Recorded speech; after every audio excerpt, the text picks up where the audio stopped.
Friends, welcome to கவிதாசமையலறை. இன்றைக்கி நம்ம பார்க்க போகிற ஸ்பெஷல் ரெசிபி நல்ல ஒரு சுவையான முட்டைக்குழம்பு, நல்ல ஒரு ஸ்பைசி அண்ட் டேஸ்டி எக் கறி. இது ஆந்திரா ஸ்டைல் ரெசிபிங்க. ஆந்திரா ஸ்டைலில் சொல்லணுன்னா குட்டு கார புளுசு. இங்கே நம்ம தமிழ் சமையலில் இந்த காரக்குழம்பெல்லாம் ரொம்ப ஸ்பெஷலுங்க. சாதத்தோடு பிசைஞ்சு சாப்பிட்றதுக்கு அட்டகாசமாக இருக்கும். நான் உங்களோட ஷேர் பண்ணுற இந்த ரெசிபி முட்டை சேர்த்து செய்கிற ஒரு காரக்குழம்பு. நல்ல ஸ்பைசி அண்ட் டேஸ்டியாக அட்டகாசமாக இருக்குங்க. அதுவும் சாதத்தோடு சாப்பிட்றதுக்கு ரொம்பவுமே நல்லாயிருக்கும். ரொம்ப ஒரு சிம்பிளான ரெசிபி, நம்ம குயிக்காகவும் பண்ணிடலாம்.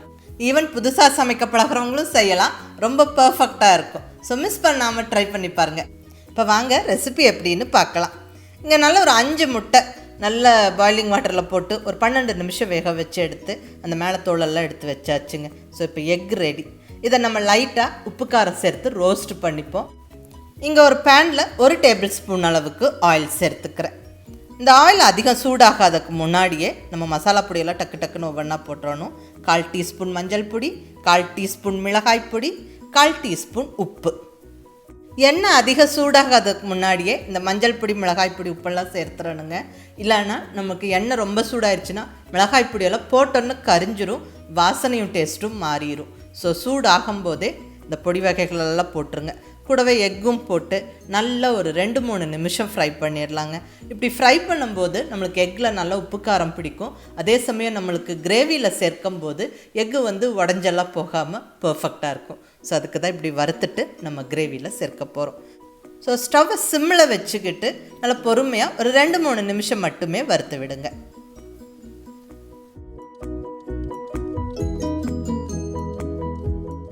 பாருங்கள், நல்லா ஃப்ரை ஆகிடுச்சு. இப்போ நம்ம ஸ்டவ் ஆஃப் பண்ணிடலாம். வறுத்த எக்கை நம்ம எடுத்து ஓரமாக வச்சுட்டு நம்ம அடுத்தது கிரேவியை தாளித்து விடலாங்க. இங்கே ஸ்டவ்வில் நல்ல ஒரு அடிகனமான கடாய் வச்சாச்சுங்க. இப்போ இதெல்லாம் ஆயில் சேர்த்துடலாம். நான் இங்கே நல்லெண்ணெய் சேர்த்துக்கிறேன். நல்ல ஒரு 3 டேபிள் ஸ்பூன் நல்லெண்ணெய் சேர்த்தாச்சு. கொஞ்சம் ஆயில் அதிகமாக விட்டால் தான் காரக்குழம்பெல்லாம் நல்லாயிருக்கும். எண்ணெய் சூடானதுக்கப்புறம் 1/4 டீஸ்பூன் வெந்தயம் மிஸ் பண்ணாமல் கட்டாயம் சேர்த்துக்கோங்க. டேஸ்ட்டும் நல்லாயிருக்கும், ரொம்ப நல்லதும் கூட. அடுத்ததாக ஒரு 6-7 பல் பூண்டு நல்ல பொடியாக நறுக்கி எண்ணெயில் போட்டுருங்க. இதுவும் நல்லா ஃப்ரை ஆகட்டும். இப்போ பச்சை மிளகா, வரமிளகா ரெண்டுமே சேர்த்துக்கிறேன். ஒரு பச்சை மிளகா பொடியாக நறுக்குனது, 2 தாளிப்பு வரமிளகா, உருண்டை மிளகா சேர்த்துக்கிறேன். கூடவே நல்ல ஒரு 2 கொத்து ஃப்ரெஷ்ஷான கருவேப்பிலை. அடுத்ததாக வெங்காயம். நான் இங்கே ஒரு பெரிய வெங்காயம் கூடவே ஒரு 7-8 சின்ன வெங்காயமும் பொடியாக நறுக்கி சேர்த்துக்கிறேங்க. நீங்கள் முழுக்க சின்ன வெங்காயம் நல்லா பொடியாக நறுக்கி சேர்த்துக்கலாம், இல்லைன்னா பெரிய வெங்காயம் சேர்த்துக்கலாம். அது நம்ம விருப்பம். நான் இங்கே ரெண்டுமே கலந்து சேர்த்துருக்குறேங்க. இதை நல்லா வதக்கிடலாம். வெங்காயம் நல்லா வதங்கணுங்க. அப்போ தான் அந்த டேஸ்ட்டும் நல்லாயிருக்கும், கிரேவியும் நம்மளுக்கு நல்லா திக்காக கிடைக்கும். ஸோ பொறுமையாக ஒரு 3-4 நிமிஷம் நல்லா வெங்காயத்தை வதக்கி விடுங்க.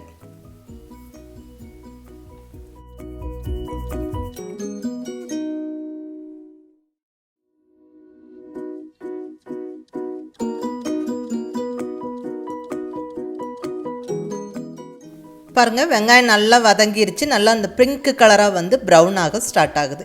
இந்த ஸ்டேஜில் நம்ம மசாலா பொடியெல்லாம் சேர்த்துடலாம். 1 டேபிள் ஸ்பூன் மிளகாய் பொடி, 1 டேபிள் ஸ்பூன் கொத்தமல்லி பொடி, கொரியாண்டர் பவுடர், 1/4 டீஸ்பூன் மஞ்சள் பொடி, 1/2 டீஸ்பூன் பெப்பர் பவுடர். இது கொஞ்சம் ஸ்பைசியான எக் கறிங்க. ஸோ பெப்பர் பவுடர்லாம் போடும்போது நல்ல டேஸ்ட்டாக இருக்கும், மிஸ் பண்ணாமல் சேர்த்துக்கங்க. அடுத்ததாக சீரகப்பொடி 1/2 டீஸ்பூன், இதுவும் மிஸ் பண்ணாமல் சேர்த்துக்கங்க. அப்போ தான் டேஸ்ட்டு பர்ஃபெக்டாக இருக்கும். இந்த மசாலா பொடியெல்லாம் சேர்த்து நல்ல ஒரு 30 செகண்ட் ஆயிலில் ஃப்ரை பண்ணிவிடுவோம். அப்போ தான் அந்த ரா ஃப்ளேவர் போய் மசாலா வாசனை தூக்கலாக இருக்கும். அடுத்தது தக்காளி விழுது. இங்கே 2 தக்காளி அரைச்சி சேர்த்துக்கிறேன். கிரேவி நல்லா நம்மளுக்கு திக்காக கிடைக்கும். இப்படி அரைச்சி சேர்க்கும்போது தக்காளியும் நல்லா ஃபாஸ்ட்டாக வதங்கிடும். இதை நல்லா கலந்து விட்டுடலாங்க. இந்த தக்காளி நம்ம பச்சையாக அரைச்சி சேர்க்குறோம். ஸோ நல்லா வதங்கணும். ஸோ நல்லா பொறுமையாக வதக்கி விடுங்க. நல்லா திக்காகி நல்லா அந்த எண்ணெய் பிரிஞ்சு வர ஸ்டேஜ் வரைக்கும் நல்லா வதக்கி விடணுங்க. பாருங்கள், நல்லா எண்ணெய் பிரிஞ்சு வர ஸ்டேஜ் வந்தாச்சு. இப்போ நம்ம புளி தண்ணி சேர்த்துடலாங்க. புளியோட அளவு பார்த்திங்கன்னா நல்லா அழுத்தி பிடிச்சி ஒரு நெல்லிக்காய் சைஸ் புளியை ஊற வச்சு கரைச்சி வடிச்செடுத்து வச்சாச்சு. இப்போ இந்த புளி கரைசலை நம்ம இந்த மசாலாவோட சேர்த்துடலாங்க.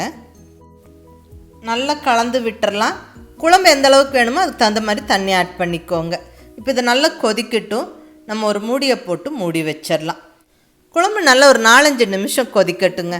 அந்த டைம் கேப்பில் நம்ம நல்ல ஒரு தேங்காய் மசாலா ரெடி பண்ணிடலாம். இங்கே மிக்ஸி ஜாரில் ஒரு 1/4 கப் அளவுக்கு தேங்காய் துண்டுகள் சேர்த்துக்கிறேன். இது கூடவே 1 டீஸ்பூன் சீரகம் மிஸ் பண்ணாமல் சேர்த்துக்கோங்க. நல்லா தண்ணி விட்டு நல்லா இந்த மாதிரி ஃபைன் பேஸ்ட்டாக அரைச்சிக்கணும். ஸோ தேங்காய் மசாலா ரெடி. இங்கே குழம்பு நல்லா கொதிச்சிருச்சு, நல்லா கமகமன்னு வாசனை வருது பாருங்கள். நல்லா எண்ணெய் பிரிஞ்சு சூப்பராக குழம்பு நல்லா கொதிச்சு ரெடியாக இருக்கு. இப்போ நம்ம அரைச்சி ரெடியாக வச்சுருக்கிற அந்த தேங்காய் மசாலாவை சேர்த்துடலாங்க. தேங்காய் மசாலா கம்ப்ளீட்டாக சேர்த்தாச்சு. தேவையான அளவு தண்ணியும் சேர்த்துடலாம். நம்மளுக்கு குழம்பு எந்த அளவுக்கு வேணுமோ அதுக்கு தகுந்த மாதிரி தண்ணி அட்ஜஸ்ட் பண்ணி சேர்த்துக்கோங்க. நல்லா கலந்து விட்டுறலாம்.